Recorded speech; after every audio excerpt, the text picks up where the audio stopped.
Hello friends, welcome to Yas recipes. இன்றைக்கி நம்ம என்ன பார்க்க போகிறோன்னா, பீர்க்கங்காய் தோல் வச்சு ஒரு சூப்பரான துவையல் ரெசிபி தான் பார்க்க போகிறோம்.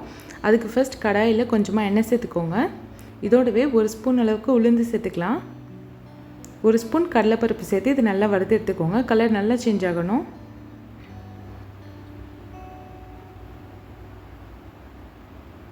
பாருங்கள், நல்லா கலர் சேஞ்ச் ஆகிடுச்சு. இதில் ஒரு இஞ்சி சின்ன சின்னதாக கட் பண்ணி சேர்த்துருக்கேன். 10 பல் பூண்டும் சேர்த்துக்கோங்க.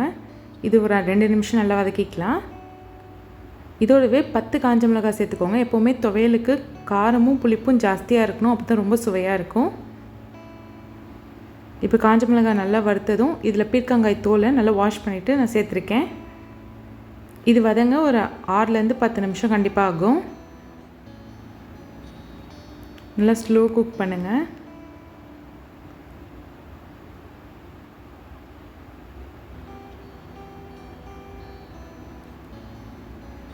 ஓரளவுக்கு தோல்லாம் சுருங்கி வந்துடுச்சு. இப்போது நம்ம புளி சேர்த்துக்கலாம். சின்ன நெல்லிக்காய் சைஸ் புளி சேர்த்துக்கோங்க.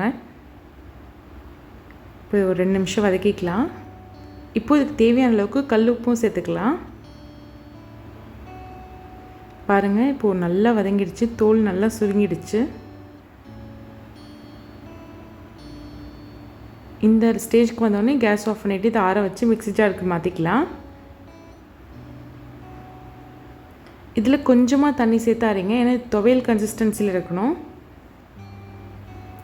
அவ்வளோதான், சூப்பரான பீர்க்கங்காய் தோல் துவையல் ரெடி ஆகிடுச்சு.